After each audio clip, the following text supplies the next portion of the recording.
Hello mga kaibigan, welcome ka sa ating channel kung saan ay maaari kang makuha ng kaalaman. Kaya mag-subscribe lamang po para sa mas marami pang video sa inaharap. Kasama nyo ako sa iba't ibang mga kwento at ngayon ay sama-sama nating alamin kung sino nga ba talaga si Che Guevara. Ang taong kilala ang mukha at madalas makita sa mga poster, t-shirt, sombrero, pader at kung saan-saan pa. Noong June 14, 1928, isinilang sa lungsod ng Rosario, Argentina si Ernesto Guevara de la Serna na sa kalaunan ay mas makikilala sa pangalang Che Guevara. Si Ernesto ang panganay sa 5 magkakapatid. Ngunit bata pa lamang siya, nagkaroon na siya ng matinding asma kaya napilitan ng kanyang pamilya na lumipat sa bayan ng Altagracia kung saan mas malamig at mas malinis ang hangin. Sa kanyang murang edad, mahilig na siyang magbasa ng kasaysayan, panitikan, filosofiya, agham at geografiya na siyang nagpalawak ng kanyang imahinasyon at pagnanais na makita ang iba't ibang bahagi ng mundo. Naging interesado rin siya sa mga akda ng mga pilosopo at manunulat tulad ni Karl Marx. Sa kanyang mga taon bilang teenager, unti-unti niyang napansin ang malaking agwat ng pamumuhay ng mayayaman at mahihirap sa Argentina. Doon nagsimula na siyang magtanong kung bakit may mga taong sagana sa lahat ng bagay habang ang iba naman ay halos walang makain. Matapos ang kanyang pag-aaral sa high school noong 1947, pumasok si Ernesto sa University of Buenos Aires upang kumuha ng kursong medisina. Bago pa man siya makatapos ng pag-aaral, noong 1951 kasama ang kanyang matalik na kaibigan na si Alberto Granado, napagpasyahan niyang maglakbay sa iba't ibang bansa sa South America gamit ang isang lumang motorsiklo. Doon mas lalong nahubog ang kanyang pananaw tungkol sa mundo. Pagsapit ng January 1952, mula Argentina nagsimulang tahakin nila Guevara ang libu-libong kilometro sa iba't ibang bansa ng South America. Ang una nilang pinuntahan ay ang Chile. Dito unang nasilayan ni Ernesto ang matinding kahirapan ng maraming manggagawa. Mula sa Chile, nagtungo sila sa Peru. Dito naman siya nagkaroon ng matinding karanasan nang bumisita siya sa San Pablo Leper Colony. Isa itong malaking komunidad ng mga may ketong sa tabing ilog ng Amazon. Napansin niyang mas kinakatakutan ng lipunan ng mga pasyente kaysa sa sakit mismo. Marami sa kanila ang iniiwasan, binubukod at halos tinatanggalan ng karapatang mamuhay ng normal. Hindi tulad ng ibang bumibisita, tumanggi si Ernesto na tratuhin ng mga pasyente na parabang sila ay dapat layuan. Nakikisalamuha siya sa kanila, nakikipagkamay, nakikipag-usap at nakikisalo sa pagkain. Para sa kanya, ang mga may sakit ay hindi lamang mga pasyente, sila ay mga taong karapat-dapat igalang at tratuhing may dignidad. Matapos ang Peru, nagpatuloy sila sa Colombia at pagkatapos ay sa Venezuela. Dito nagpasya si Alberto Granado na manatili upang magtrabaho sa isang leprosaryum habang si Ernesto ay nagpatuloy sa kanyang paglalakbay at kalaunan ay bumalik sa Argentina upang tapusin ang kanyang kursong medisina. Sa kanyang diary na kalaunan ay inilathala bilang The Motorcycle Diaries. Hindi lamang niya isinulat ang kanilang mga pakikipagsapalaran, isinalaysay na rin ang kanyang mga obserbasyon tungkol sa kahirapan, kawalan ng lupa ng mga magsasaka, hindi pantay na pagtrato sa mga katutubo at ang malaking agwat sa pagitan ng mayayaman at mahihirap sa Latin America. Noong June 1953, matapos makapagtapos bilang doktor, muling naglakbay si Guevara sa iba't ibang bansa sa Latin America. Dumaan siya sa Bolivia, Peru, Ecuador, Panama, Costa Rica at Nicaragua bago tuluyang makarating sa bansang Guatemala noong December 1953. Pinili niyang puntahan ang lugar na ito dahil noong panahong iyon, kilala ang Guatemala bilang isa sa mga bansang sumusubok gumawa ng malawakang pagbabago para sa mga mahihirap. Ang Pangulo ng bansa na si Jacobo Arbenz Guzman ay naniniwala na ang pinakamalaking problema ng Guatemala ay ang hindi pantay na pagmamay-ari ng lupa. Milyon-milyong magsasaka ang walang sariling sakahan habang napakalawak ng lupang hawak ng iilang mayayamang pamilya at malalaking dayuhang kumpanya. Marami sa mga lupang ito ay hindi naman ginagamit sa pagsasaka. Dahil dito, isinulong ni Arbenz ang isang reformang kilala bilang Decree 900 o ang Agrarian Reform Law. Sa ilalim ng batas na ito, maaring kunin ng gobyerno ang mga malalawak na lupang hindi ginagamit at bayaran ng may-ari batay sa halagang idineklara nito sa buwis. Pagkatapos nito, ipamamahagi ang lupa sa mga magsasakang walang sariling sakahan. Bagamat maganda ang layunin ni Arbenz, hindi lahat ay natuwa sa kanyang plano at isa sa mga pinakamalaking maapektuhan ay ang United Fruit Company, isang higanteng kumpanyang Amerikano na noon ay nagmamay-ari ng napakalawak na lupain sa Guatemala at iba pang bansa sa Central America. Napakarami ng lupang hawak ng United Fruit Company at ang malaking bahagi nito ay hindi naman ginagamit. Dahil dito, kabilang ang ilan sa mga lupain nito sa maaaring kunin ng gobyerno sa ilalim ng reforma. Tutol na tutol ang kumpanya sa plano ni Arbenz. Iginiit nitong hindi sapat ang kabayarang inialok ng gobyerno. Ngunit higit pa rito, natakot din ang kumpanya na baka maging halimbawa ang Guatemala sa iba pang bansa sa Latin America. Sa panahong yon, umiigting na ang Cold War sa pagitan ng Estados Unidos at ng Soviet Union. Dahil dito naging sensitibo ang pamahalaan ng Amerika sa anumang gobyernong pinaghihinalaang may kaugnayan sa komunismo. Bagamat hindi komunista si Jacobo Arbenz, ngunit pinayagan niyang makilahok sa politika ang mga miyembro ng Communist Party ng Guatemala at sinuportahan niya ang mga reforma laban sa monopolyo ng malalaking kumpanya. Dahil dito, nagsimulang ilarawan siya ng ilang opisyal ng Estados Unidos bilang isang pinunong maaring magpalawak ng impluensya ng komunismo sa rehiyon. Kaya noong 1954, nagpasya ang Central Intelligence Agency o CIA ng Estados Unidos na suportahan ang isang lihim na operasyon upang pabagsakin ang pamahalaan ni Arbenz. Ang operasyong ito ay tinawag na Operation PB Success. Dahil dyan, unti-unting nawala ng suporta si Arbenz mula sa ilang opisyal ng militar hanggang noong June 27, 1954, nagbitiw siya sa pwesto upang maiwasan ang mas malaking pagdanak ng dugo. Ilang araw lamang ang lumipas, tuluyang bumagsak ang kanyang pamahalaan at napalitan ito ng bagong gobyernong suportado ng Estados Unidos. Sa panahong ito, nasa Guatemala mismo si Ernesto Guevara. Nasaksihan niya ang mabilis na pagbagsak ng isang gobyernong nagsisikap tumulong sa mga mahihirap. Nakita niya mismo na kahit ang isang halal na pamahalaan ay maaring mapatalsik kung masasagasaan ito ang interes ng malalaking kapangyarihan. Lalo siyang naniwala na ang malalalim na suliraning panlipunan sa Latin America ay hindi madaling malulutas sa pamamagitan lamang ng halalan o mapayapang reforma. Noong September 1954, ilang buwan matapos ang kodita sa Guatemala, dumating si Ernesto Guevara sa Mexico City. Doon nakilala niya ang mga political exile na Cubano na tumakas matapos mabigo ang isang pag-atake laban sa diktador ng Cuba na si Fulgencio Batista. Isa sa mga taong nagpakilala kay Ernesto sa grupong ito ay si Nico Lopez, isang Cuban revolutionary na kanyang nakilala noon pa sa Guatemala. Si Lopez ang unang tumawag sa kanya ng palayaw na Che. Sa Argentina, karaniwan ang ginagamit ang salitang Che bilang pantawag na katulad ng pare o kaibigan. Dahil madalas itong banggitin ni Ernesto sa kanyang pakikipag-usap, yun na rin ang itinawag sa kanya ng mga Cubano na kalaunan ay halos lahat nakilala na siya sa pangalang Che kaysa Ernesto. Noong July 1955, ipinakilala si Che kay Raul Castro, ang nakababatang kapatid ni Fidel Castro, isang abogado at aktibong lumalaban sa diktadorya ni Fulgencio Batista. Nang makilala ni Raul si Che, napansin niyang marami silang magkatulad na pananaw tungkol sa kalagayan ng Latin America. Dahil dito, inimbitahan niya si Che na makilala ang kanyang kuya. Makalipas ang ilang araw, nagkita sina Guevara at Fidel Castro sa isang maliit na bahay sa Mexico City. Halos buong magdamag silang nag-uusap. Tinalakay nilang kasaysayan ng Cuba, ang paghahari ni Batista, ang papel ng Estados Unidos sa Latin America at ang planong magsimula ng isang armadong revolusyon upang palayain ang Cuba. Matapos ang kanilang unang mahabang pag-uusap, nagpasya si Guevara na sumama sa grupo ni Fidel Castro.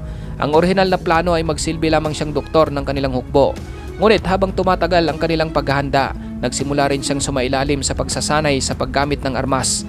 Ang grupong kanilang sinalihan ay tinatawag na 26th of July Movement. Noong umaga ng November 25, 1956, isang maliit na yate na pinangalanang Granma ang tahimik na umalis mula sa baybayin ng Tuxpan, Mexico. Sakay nito ang 82 armadong revolusyonaryo na pinamunuan ni Fidel Castro, kabilang sina Raul Castro at si Ernesto Che Guevara. Ang kanilang layunin ay tawirin ang karagatang Caribbean, makarating sa Cuba at simulan ang armadong revolusyon laban sa diktador na si Fulgencio Batista. Pagsapit ng December 2, 1956, narating nila ang silangang bahagi ng Cuba. Ngunit 3 araw lamang matapos ang kanilang pagdating, sinalakay sila ng hukbo ni Batista. Marami sa kanila ang napatay at nahuli at ang iba ay nagkahiwa-hiwalay habang sinusubukang makatakas sa kagubatan. Mula sa orihinal na 82 kasapi ng ekspedisyon, tinatayang nasa 16 hanggang 22 lamang ang muling nagkita sa kabundukan ng Sierra Maestra. Ang kabundukang ito ang magiging sentro ng kanilang revolusyon sa loob ng mahigit 2 taon. Dito nila itinayo ang kanilang mga kampo at dito rin nila pinagplanuhan ang mga susunod na hakbang laban sa pamahalaan ni Batista. Sa mga unang buwan ng kanilang pananatili sa Sierra Maestra, unti-unti nilang nakuha ang tiwala ng mga lokal na magsasaka. Marami sa mga magsasakang ito ang matagal nang nabubuhay sa kahirapan at nakakaranas ng pang-aabuso mula sa mga lokal na opisyal at ilang unit ng militar. Nang makita nilang maayos ang pakikitungo ng mga rebelde sa kanila, nagsimula silang magbigay ng pagkain, impormasyon at tulong sa kilusan. Ngayon, habang tumatagal, hindi na lamang isang doktor si Guevara, naging isa na rin siyang opisyal at commander ng mga mandirigma. Pinamunuan niya ang sarili niyang unit at nakibahagi sa pagpaplano ng mga operasyon laban sa hukbo ni Batista. Habang lumilipas ang panahon, dumarami ang mga sumasama sa kanilang kilusan. Kasabay ng paglakas ng revolusyon, humina naman ang suporta kay Fulgencio Batista. Dumarami ang mga ulat ng katiwalian, pandaraya sa halalan at pang-aabuso ng militar sa mga sibilyan. Lumawak ang galit ng publiko habang lalo namang lumalakas ang impluensya ng kilusan ni Fidel Castro.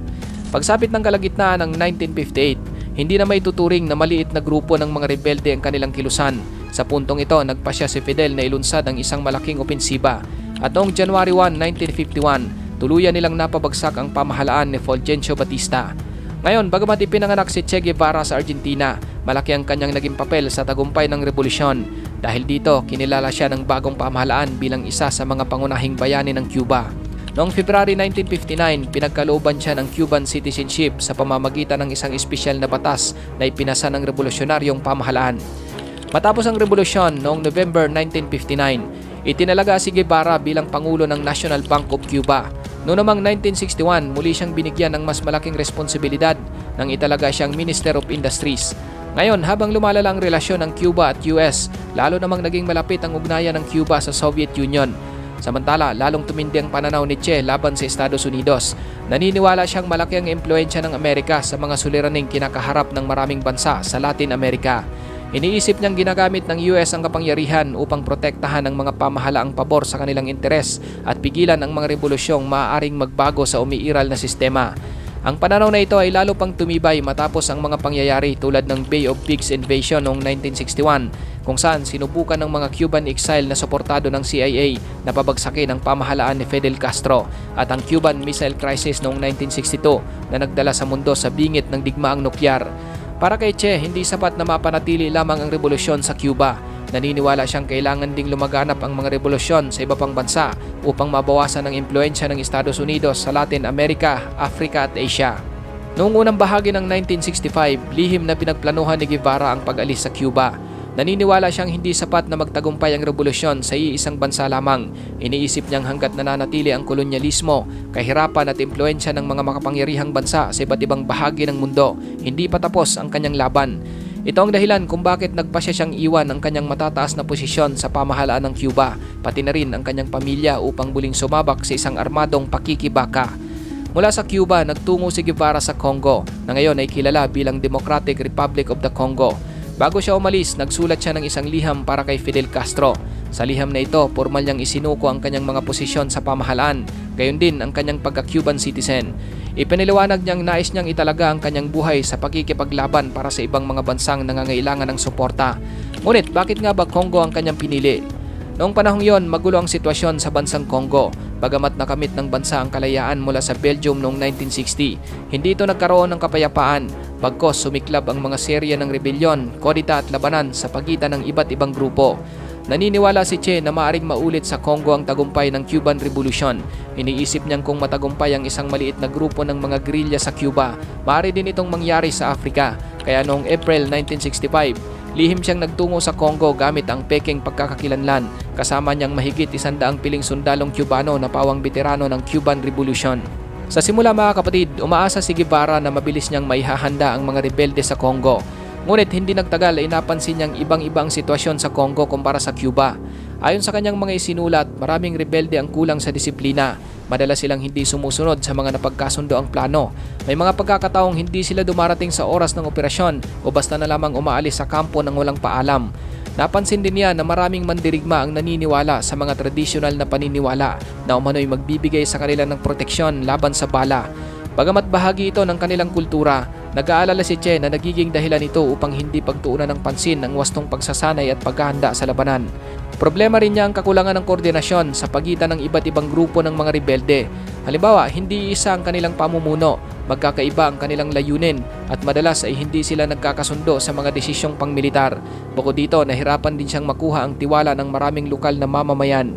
Hindi tulad sa Cuba kung saan unti-unting sinusuportahan ng mga magsasaka ang kanilang kilusan, hindi ganon ang nangyari sa Congo. Dahil sa pagkakahati-hati ng iba't ibang grupo at sa magulong sitwasyon ng bansa, naging mahirap para sa kanila ang bumuo ng matatag na suporta mula sa mga sibilyan.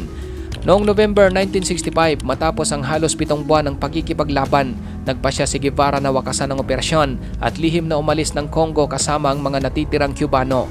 Sa kanyang pagbabalik, isinulat niya ang aklat na The African Dream, The Diaries of the Revolutionary War in the Congo.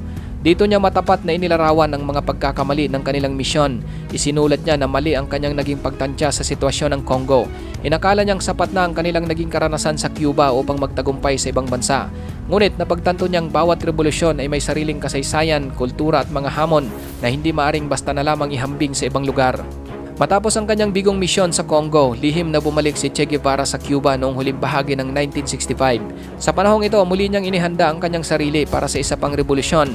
Ninais niyang magkaroon ng maraming sabay-sabay na revolusyon sa iba't ibang bahagi ng kontinente upang mapahina ang impluensya ng Estados Unidos sa rehiyon. Sa lahat ng mga bansang kanyang pinagpipilian, ang Bolivia ang nakita niyang pinakamainam na lugar upang simulan ang panibagong kilusan. May ilang dahilan kung bakit ito ang kanyang pinili. Una, ang Bolivia ay nasa pinakasentro ng South America. Napapaligiran ito ng Brazil, Argentina, Paraguay, Chile at Peru. Iniisip niya kung magtatagumpay ang isang revolusyon sa Bolivia, maaari itong kumalat sa mga karatig bansa at magbunsod ng mas malawak na pag-aalsa sa buong kontinente. Noong October 1966, lihim na pumasok si Guevara sa Bolivia. Pagdating doon, nagtungo siya sa isang liblib na lugar kung saan lihim na itinayo ang kampo ng kanyang grupo. Sa simula, umaasa si Che na mauulit ang nangyari sa Cuba. Inakala niyang sosuporta rin sa kanila ang mga lokal na magsasaka at unti-unting lalaki ang kanilang hukbo. Ngunit nagkamali siya, hindi tulad ng mga magsasaka sa Sierra Maestra. Karamihan sa mga magsasaka sa Bolivia ay hindi sumama sa kanyang kilusan. Maraming dahilan kung bakit. Una, hindi nila kilala si Che Guevara. Isa lamang siyang dayuhang dumating na may dalang armas at nagsasabing nais niyang baguhin ang kanilang bansa. Ikalawa, iba ang kalagayan ng Bolivia kumpara sa Cuba. Matapos ang Rebolusyong Bolivia noong 1952, maraming magsasakang nabigyan ng sariling lupain sa pamamagitan ng reforma sa lupa. Dahil dito, hindi ganoon kalakas ang kanilang pagnanais na sumali sa isang panibagong armadong revolusyon. Natatakot din ang maraming residente sa hukbo ng Bolivia. Alam nilang kapag natuklasang tumutulong sila sa mga rebelde, maaari silang arestuhin, pahirapan o mapatay. Dahil dito, mas pinili ng marami na lumayo sa kilusan kaysa makisangkot sa labanan. Habang lumilipas ang mga buwan, lalong humihirap ang sitwasyon ng grupo ni Che Guevara. Samantala, nagsimulang makatanggap ng mga ulat ang pamahalaan ng Bolivia tungkol sa presensya ng isang armadong grupo sa kanilang kabundukan. Isa pa, dahil sa lumalawak na tensyon ng Cold War, nag-aalala ang Estados Unidos na maaring magkaroon ng panibagong matagumpay na revolusyon sa Latin America katulad ng nangyari sa Cuba. Dahil dito, nagbigay ng suporta ang CIA sa pamahalaan ng Bolivia.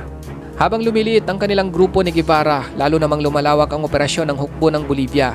Unti-unti ring nakatanggap ang militar ng impormasyon mula sa ilang lokal na residente tungkol sa mga lugar na kanilang pinagdaraanan.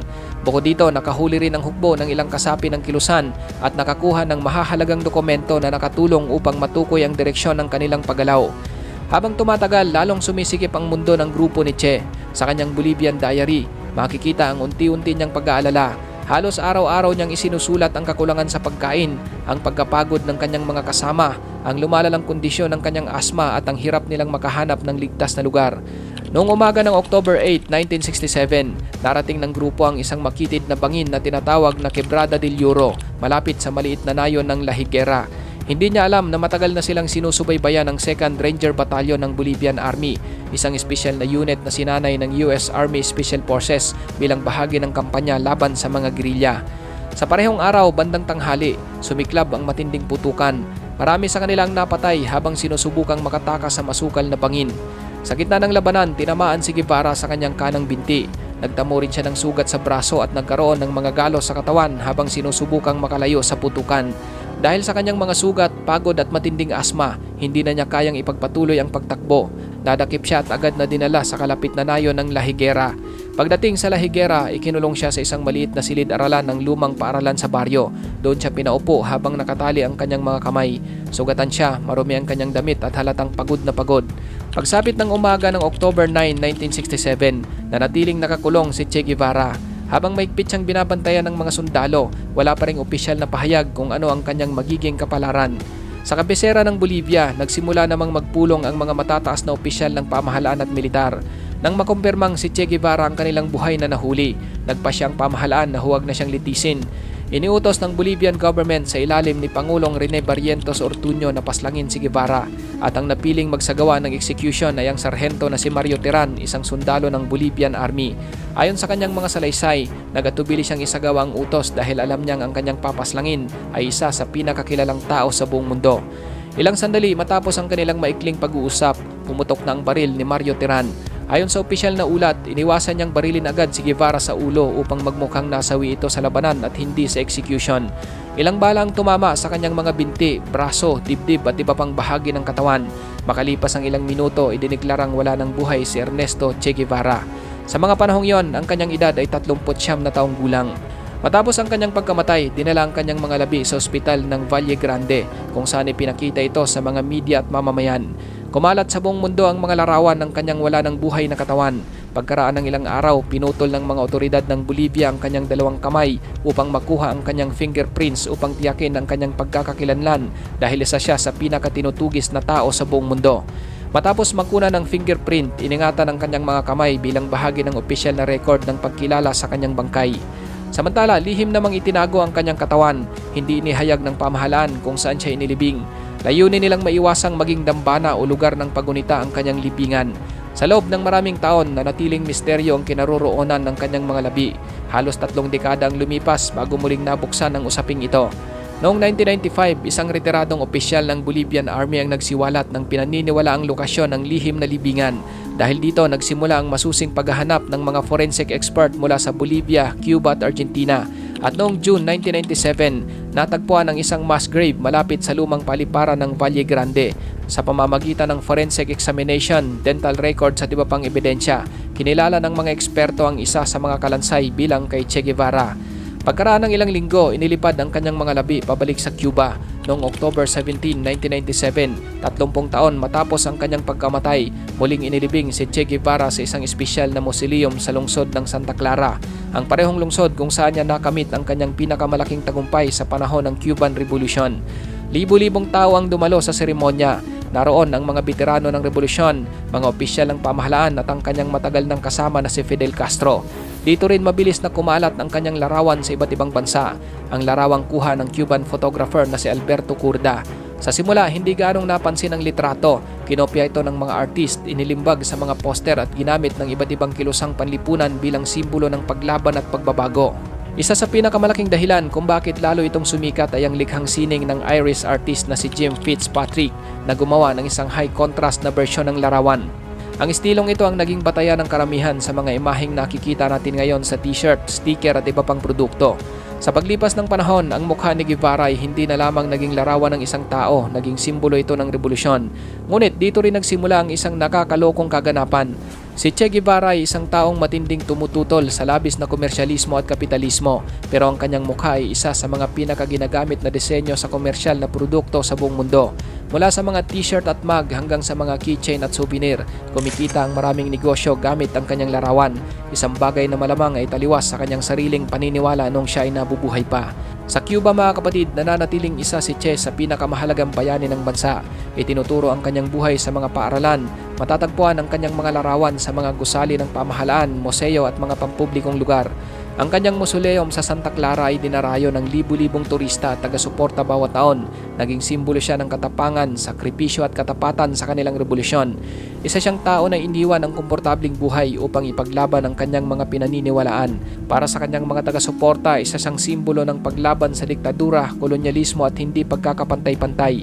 Maraming mga estudyante, aktivista at progresibong kilusan ang humahanga sa kanyang dedikasyon at paninindigan. Subalit para sa kanyang mga kritiko, hindi maaring ihiwalay ang kanyang imahe sa mga kontrobersiyang kinakaharap niya. Madalas nilang banggitin ang kanyang papel sa mga execution pagkatapos ng Cuban Revolution, ang kanyang suporta sa armadong pakikibaka at ang kanyang paniniwalang maaring gamitin ang dahas upang makamit ang pagbabago. Dahil dito hanggang ngayon ay hindi nagkakaisang pananaw ng mundo tungkol kay Che Guevara. May mga historiador na inilalarawan siya bilang isang idealistang handang ibuwis ang lahat para sa kanyang mga paniniwala. Mayroon namang nagsasabing isa siyang revolusyonaryong hindi sapat na isaalang-alang ang halaga ng buhay ng tao sa gitna ng armadong pakikibaka. Parehong may mga dokumento, aklat at testimonya na ginagamit upang suportahan ang magkabilang pananaw. Marahil itong dahilan kung bakit nananatiling buhay ang kanyang pangalan hanggang ngayon. Hindi lamang dahil sa kanyang mga nagawa, kundi dahil patuloy niyang hinahamon ang bawat henerasyon na pag-isipan ang mahihirap na tanong tungkol sa kapangyarihan, revolusyon, kalayaan at katarungan. Ikaw kapatid, ano ang masasabi mo sa bidyong ito?